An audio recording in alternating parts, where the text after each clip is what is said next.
สียดีสองปองเลยเนี่ยทุกคนน่ะนี่ปองสองปองเลยทุกคนเอาเจสอนโอ้ยเจสอนเจสอนเฮ้ย เป็นอะไรให้หลอด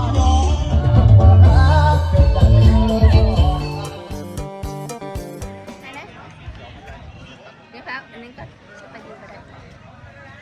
1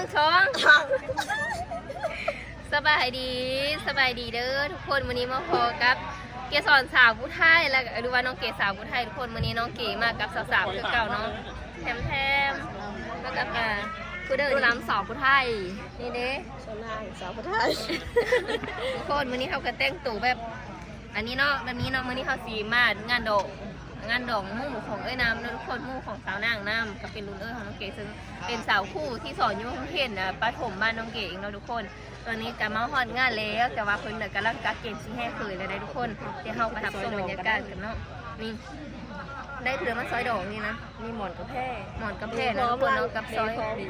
เด๋แล้วก็พี่เลยเนี่ยสตังค์เด้สตังค์จ้ะได้ซอยเนาะทุกคนป้าเฮาไปซอยเพิ่นแล้วมั้ยตอนนี้เ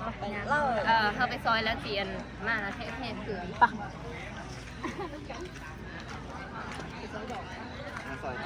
เจ้าหน้าอันนี้น่ะอยู่กันเด้อนี่เข้ากันเลยโอ้โหนี่มันคือมาเอาดาบหน้าจริงๆเลยมาเอาดาบหน้าให้เข้ากับโอ้โห4 ชุดไปละ4 สาวซื้อเสื้อตรงไหนก็ไม่ได้ซื้อตรงไหนนี่ค่ะเอาเพราะว่าก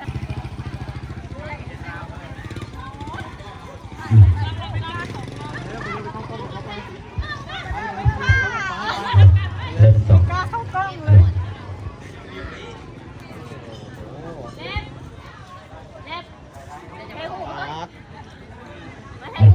ฮัลโหล1 2ฮัลโหล1 2 3 4ฮัลโหลฮัลโหล2ฮัลโหลเอาเบิ่งกล้องนี้1 2รูป1 2โอเคโอ้โหซอยดอกกัน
โทษนะปะฮองบอสเลย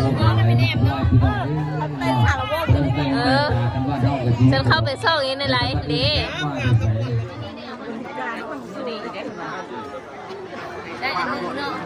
นี่ตัวแต่เรากินปีนเป็นอะไรกับเป็น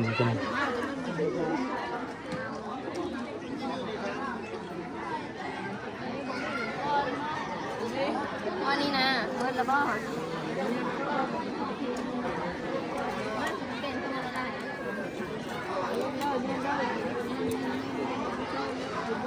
มาละลายแล้ว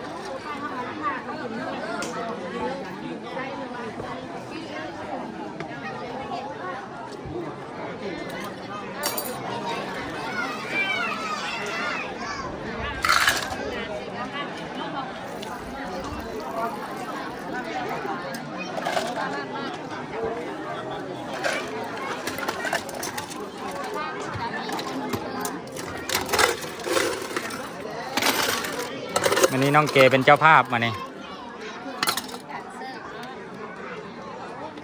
เป็นเจ้าภาพแล้วต้องซอยนะต้องเสิร์ฟซอยแล้วน้องเป็นทั้งแค่เป็นทั้งเจ้าภาพออกมานี่นะ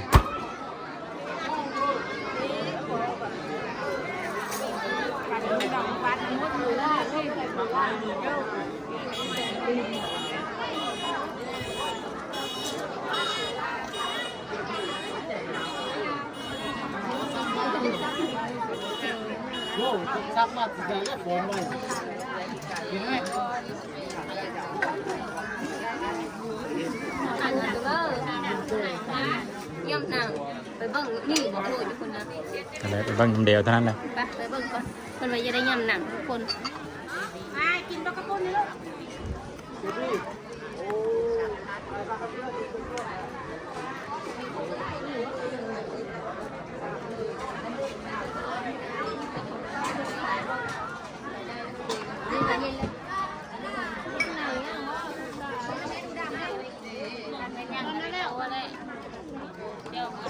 ยังจะลาบ นี่เป็นคนจะ ทุกคนหลับผมก็ย่างอยู่เนาะถูกเอาบ่ได้เพราะว่า มีเบิ่งพุ่นบอกหรือว่าหมดตอนนี้บอกมันเลยแต่กระปุ้นกับลาบเนาะ อันนี้คุณเจ๊คุณตุ๊กเขา โต๊ะกัน เด่นจะซื้อได้เห็นแล้วถูก เบิ่งแขกเด้อเบิ่งแขกเป็นคนเด้อ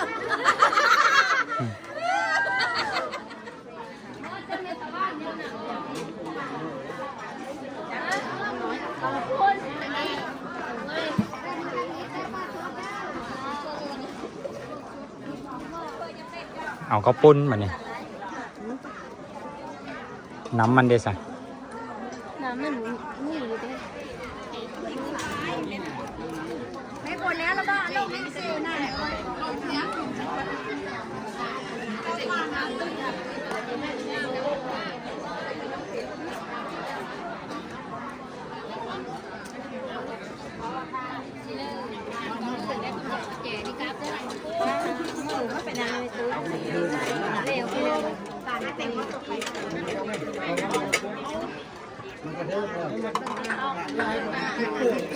ออกไปหมดเก็บไปไว้ก่อน ให้คนตาดีเขาออกกันเป็น ยายน้ำสบายดียายน้ำโอ้ยยายน้ำนี่เราทุกคนตอนนี้มานั่งโต๊ะแล้วจ้าไอเอากล้องได้ตะวะ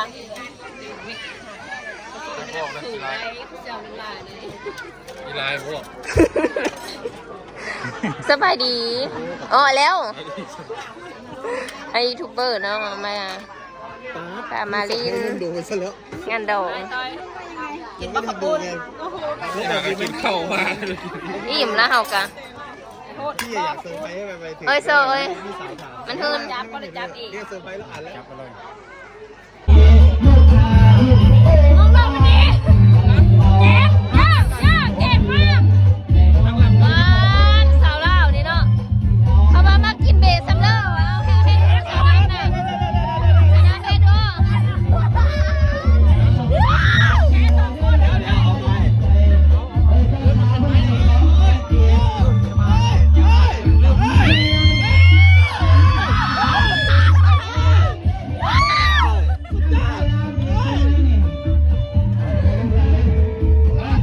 เบิ่งแห้งนะเบิ่งแห้ง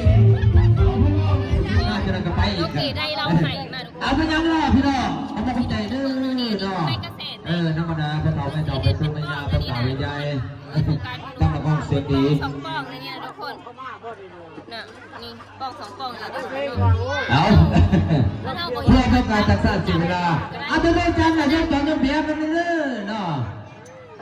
ถ้าเมื่อกี้เรากินเบียร์มันกระบวนนะพี่น้องเนาะสู้เรากินเมาแล้วกระบวนถ้ากินกระบวนส้นเนี่ยมันน้องเป็นเป็นตา ดูหลายละเมาแล้ว กินแล้วไปหน้านอนอยู่เถียงมันเป็นยังพี่ก็ไปหาผู้สาวเพี่เสียหายเขาเห็นนะเลิกโอเค ก็หันมาพี่แหละเราต่อไปเลยเรื่องนี้จะเป็นยังไงทางมอสซับ เราให้ทุกคน ทาง เป็นซีไซส์แมกกาเซนทุกคนเป็นปองนี่เนาะเป็นสองปองแต่นี่คือดูได้แบบ เห็นใจกันด้วยถือกันว่าแกงไฟขวาแดดร้อนก็พี่ยังพี่น้องเลยพักกันเชื่อสั่งด้วยแล้วตอนนั้นเราเนี่ยไปทุกอย่างเลยแต่เพื่อนเพื่อนโอ้ย ถามว่าเป็น โอ้โหจะใส่น้อยอาจารย์ คลิปยาวของคุณที่ถ่ายมาลง อาจารย์มุนทรพ่ออ๋อ ถ่ายอะไรสาวทั้งคลิป ก็จะปีว่าเป็นไรตู้กระดาษ สาวคนเดียวเลยดำเนินเรื่อง เจ้าของนี่กับซุปพ่อเลยด้วยท่านพ่อนี่ท่านเป็นตัวนี่ที่ใช้ท่านพ่อน่ะ เหล้าไหน่าเดือด คิดว่า ไข่น้อย ตามคำสอนนะตามพันธ์ไหมเนี่ยโอ้บอกจัง เก เลย สรโอ้ยเกสร เกสรเอ้ย เป็นอะไร ไอ้หลอดที่ โอ้ย นี่ จังพันธ์เป็นไรจังพันธ์เมา พี่ อีก เสีย ยัง ต่อ หา กับ ย ใคร อยู่เดี๋ยวแจ้งโทษ พี่ เป็ เสี น ย ยั ต่อง กับใคร เอาช่องซอดจะมาโจมน้ำหลัง โอ้ย พวกนั้นว้าวนั่นบอกส่งตัวแทนเลยบอก พอเรากินแล้วเราต้องเติม ยังไม่ได้ยอมไปเลยจันทร์นุตีส่วนจังเด้อแต่ตัวตังเด้อพี่น้องเอ้ต้องมาติดต้องกันแน่ถ้ามาสู้กันแต่ว่า